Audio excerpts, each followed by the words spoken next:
Well, welcome back to the OVC Media Day. We're at the Doubletree Hotel in Evansville, Indiana. Now up, it's the Lindenwood crew, Anias Futrell over there, and head coach Kyle Gerdeman there. I'm here at Schroeder. That's the YouTube channel you should be looking for. They were just giving coaching on marketing myself. First of all, Kyle, thanks for joining us today. Yeah. Events like this, does it help kind of like, okay, really launch the season? Yeah, I think so. I mean, we've been obviously practicing for a few weeks now, but I think when you get here and you kind of see all the coaches and the student athletes around, it kind of reminds you the season's right around the corner. Games are right around the corner anyway. And tell me about your team in terms of so far, just development during practice. I don't need to know Fred's doing well and Jimmy's doing bad. Just how is it? I think the development has been good. I think if we've done anything, we've done some developmental stuff. We've been down on some numbers with some minor injuries, nothing major, a couple illnesses, things like that have kind of, made some practices different. But I think we've taken some time to really teach some things, maybe longer than we would have in the past, which is probably a good thing. So I like the direction that we're at, though. We're back, we're getting healthy, and we're almost back to full strength. So it's been kind of strange because it almost seems like there's been an excitement week to week when you get a guy back. It's like, okay, well, now this guy's back, and so that gets you kind of excited for now. We'll see what this combination looks like. And so we missed a little bit of that early, but I think we're there now and really making some good progress. Anias, you changed numbers. That's the first question. Why did you go to number 8? Well, this year I decided I'm gonna make it by myself. I wore 12 in the past for my uncle, for my family, and things like that. So this year I said I'm gonna make it by myself. 8 is my favorite number. 8's your favorite number. My favorite number. I always like to ask players why they chose a number.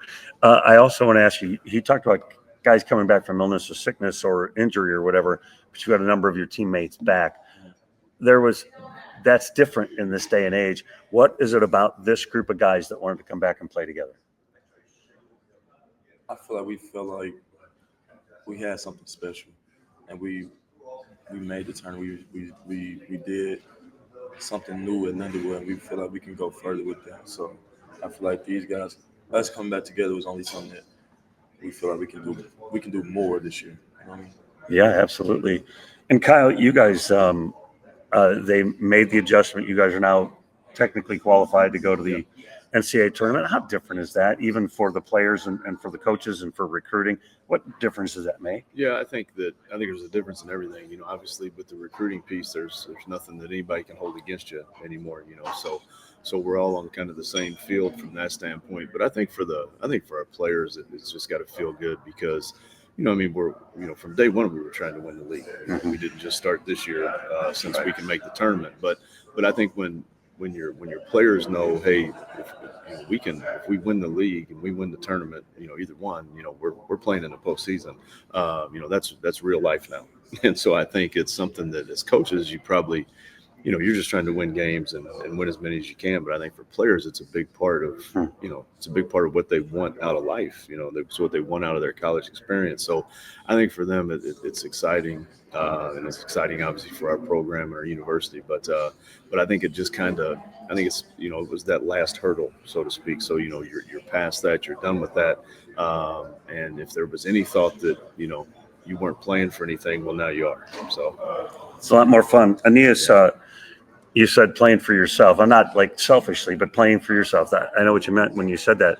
But when I watch you play, you are such an energy guy. Like right here, you're very chill. You're kind of got it all together.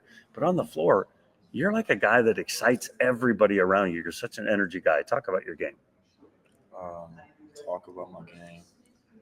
I just like to win. And sometimes you have to be the energy guy. You have to do the things that maybe nobody else want to do to try to get people involved. Or I just like to win. So whatever I'm doing on the floor is for the better outcome of the team. And you had a slump last year shooting the three, but there were times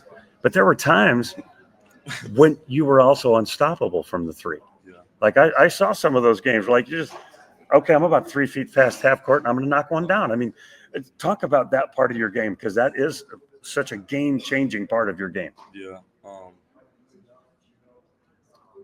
That shooting slump was crazy. But I work on it. You know what I mean? The coaches work on it with me. So that's why during the season, even when I was having a shooting slump, they instilled confidence in me. They never told me to stop shooting. So we know it's a game changer factor in my game, so they still encourage it. They tell me to work on it. I need to work on it. I mean, so I don't have shooting something like that, but just that being such a big factor in my game, I think I don't know. I just need to work on it. Just keep working on it. I'm excited though to see that game because I saw those games when unstoppable as well. Yeah. Kyle, you talked about being able to qualify for the tournament and those kinds of things. Guys coming back. Can you describe the momentum in your program right now?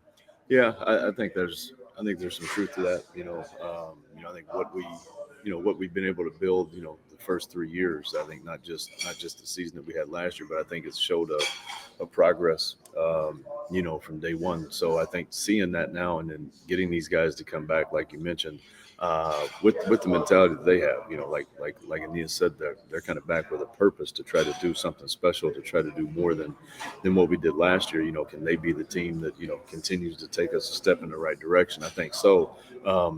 So I think that's an excitement, within our program that I also think, probably spreads across our campus. I think you can see it in the St. Charles area, the St. Louis area. It's a different feel, I think, than the first couple of years. You're just trying to figure out if you can keep the games close. Sometimes, you just don't have a comfort level. And I think last year, probably as a coaching staff, and I think even for our players, I think they had a confidence about themselves that they knew they could compete every night. And I think we feel the same way with this team right now. So I think you see that changed a lot from year one to today. But again, I think it's part of the process that we've been trying to build as a program. And I think these guys that returned kind of started, they kind of stabilized it last year, and now they have a chance to really take a big step forward with it. So it's exciting for them. You talked about wanting to win. You were such a resilient team last year. You guys would be down and scrap your way back into it. I mean, I was so impressed by the no quit that was in your team. And we talked about your 3-point shooting. You can be an outside scorer, but a dunker, rebounder. I mean, like, you want to play all aspects of the game, don't you? Yes, I do. Like I said, I just love to win. And even when I was at my shooting slump, they said you can impact the game more than one way, more than just scoring. You can rebound, you can defend, you can be that energy guy. Mm-hmm. And they embraced that, so I had to do it for them. He can rebound in a crowd. Well, it's funny because we go through all year and we're looking at the stats and we talk about rebounding nonstop, and we were a better rebounding team last year. Not as good as we needed to be, but we're getting there. But at the end of the year, I had no idea he was our leading rebounder until somebody told me that. I mean, we're watching the stats, and come on, coach, give me a little credit here. But I knew I think he had 4 double-doubles, and so maybe it should have registered right away. But I was like, I know he had some double-doubles, but man, I didn't realize he was our leading rebounder. So pretty impressive stat, I think. It's like I said, in a crowd, like there would be a crowd, and you'd come out with the ball. I mean, to me, those are tenacity kind of game-changing plays as well. Tell me a player on your team that we don't know is going to be really good, but he's going to be really good. It's a few. What would you say? Well, he asked you.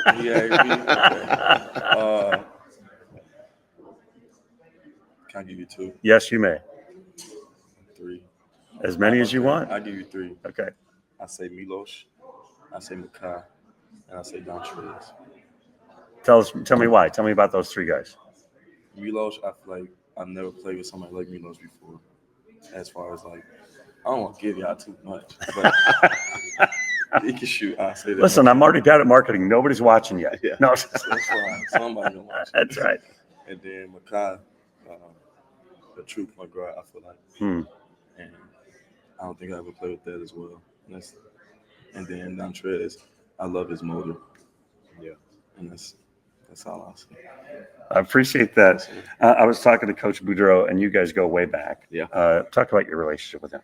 I think really kind of had somewhat of a similar path, and you feel like you know a lot of guys in the profession, but I think I was coaching at Moberly Community College. He was coaching at Indian Hills, 2 junior college powerhouse programs, and I think just to stay in touch with people over the years. I don't really want to count up the years right now because it's a lot, but being able to just being able to have regular conversations with coaches along the way, not just about your teams, but about what's going on in your life and at home and everything else. So just to run into people that become your good friends over the course of years is enjoyable to me. I think it's hard because our profession is so competitive. But when you find people like that, you appreciate it. And like I think he wants us to do as well as I want his program to do. And playing against them isn't any fun. Somebody's got to win, somebody's got to lose that one. But I think the rest of the time we're cheering for each other and wishing each other the best. But like I said, I think just when you can come across people that become kind of lifelong friends through your profession, I think sometimes those things are really enjoyable. Yeah, it's a gift. Yeah. Talk about the personality of your team. Like what's the feel around your team?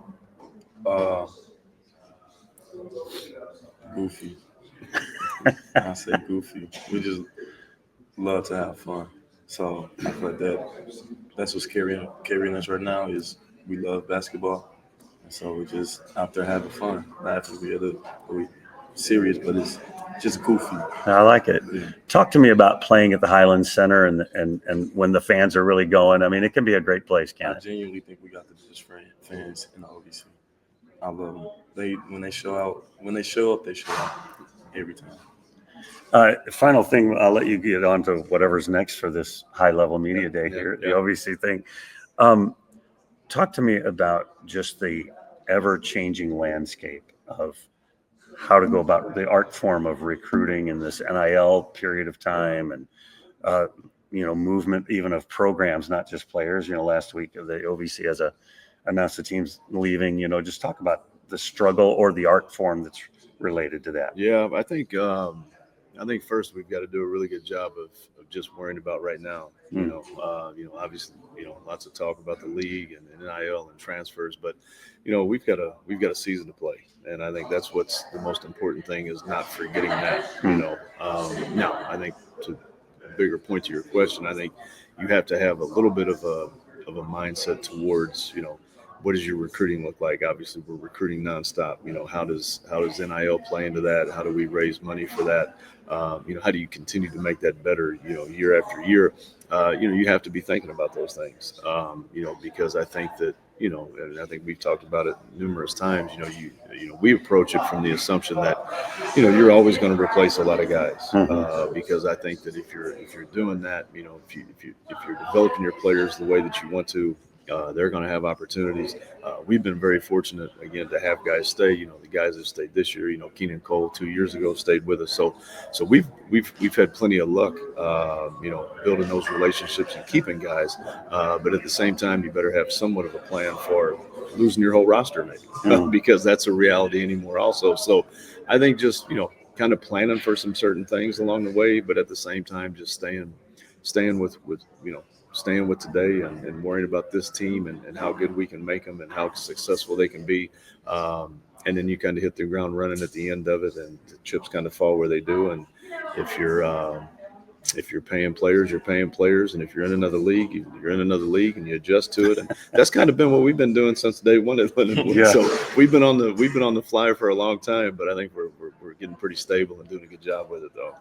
Anias, you talked about the team being goofy. What's it like to play for him? Serious. So the team is goofy. He's serious. Team serious. The team goofy. He's serious. Yeah, but he teaches you a lot, and he holds you accountable, and that's one of the biggest things for me. I love playing for a coach that's gonna hold me accountable, and also encourage me and tell me what I can do, and tell me what's not the best, but always hold me accountable. Those are wise words. What are you studying at school? What happens after basketball is over? Maybe you go play pro someplace, but after basketball is over, what are you studying and what happens after that? I'm a business major, and after basketball, I have a pressure washer business that I would like to continue. Excellent. And I'm very passionate about that. Excellent. Love all that. Like Coach, that. appreciate your time. Thanks. Best of luck to the Lindenwood Lions. They're going to be really good this year. You can pay attention to them all year long. We're going to continue with more from the OVC Media Day here in Evansville, Indiana. In just a minute, we'll be talking it over with the folks from Tennessee Tech.